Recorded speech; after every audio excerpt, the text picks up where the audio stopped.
Hello, how are you doing? Good to see you again, or see you for the first time, whichever. My name's Georgina, and I want to share some of the bits that I've learned throughout my journey through cancer and living with cancer. The thing I want to talk to you about today is touch and consent. And now, these are two huge subjects, so forgive me, I'm just gonna touch upon a few small elements of those. Consent especially is a big subject these days. So I'm not even going to start trying to say that I'm going to cover the whole thing. For me, what was really interesting was that touch became very functional. There was a lot of need for people to touch me with needles, who would, touch my breasts because they wanted to feel tumors and all that kind of touching. And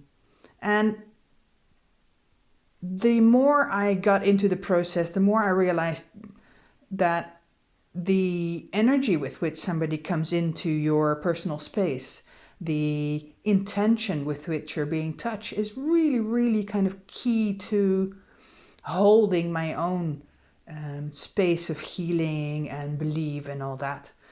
And so I was managing their energy. I was spending a lot of time making sure that they were relaxed. I used my sense of humor and or my inquisitiveness by asking them questions and just holding them off when I saw that they were rushing around a bit too much.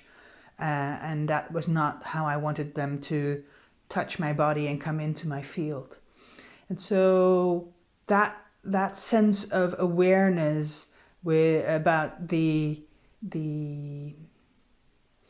approach, the energy with which somebody comes to you, the energy with which you're being touched, even when the touch is a needle.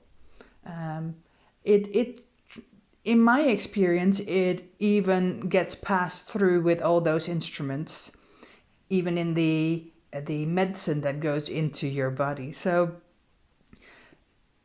as anything would penetrate me, medicine, needles, radiation,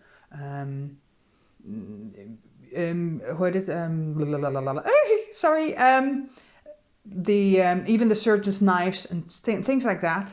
I meditated. I made sure that I was in a good place and that the energy field around me was golden. I would say golden. I use golden light a lot. Now, when it comes to consent, that's something you can actually discuss more easily with the people that are around you. It's about setting your boundaries very clearly, and especially in the field of medicine, I found that you have to be very, very clear and quite assertive to assert almost the consent, to be very clear about what is and what isn't okay, and if you are ready or not. And when it came to surgeons, it was about making sure that they understood where they could go. And when I said, because when you're under anesthesia, it's not exactly as if you can have a discussion with them. So it's really important to set the boundaries beforehand. You are allowed to cut me this way or that way, but if you have to go in and really dig deep and it's going to take me months and months and months to recover, let's not go there. Let's close it up and then find an alternative way. Things like that. So talking about consent, but even if it's about somebody who's just about to take your blood, make sure that you ask them, please tell me, when you're ready, and I need a moment. I want to breathe with you. I've said that very often. I like to kind of breathe out as things that potentially would hurt me. If that happens, then I want them to understand that. So I ask them, can we just wait for a minute, and could you let me know so that I can breathe with you as you do that? So it's about all those kind of things, and being aware that that's something that you're actually allowed to do. It's not, uncommon, or if it is, who gives a shit? It's something that really helped me and could potentially help you. So there you go. That's my 2 bits. What I really need to be clear here, and I want to do a shout out to all my alternative healers. You know, my spiritual healer, my osteopath, my acupuncturist, my yoga teacher, my personal trainer. It was really interesting to find that all of them were way more trained. For them, it was much more natural to first have a connection with me, set the tone of the treatment or, you know, the training or whatever it was that we were going to do before we would continue. So even though the alternative world is not seen as, you know, healers, I beg to differ.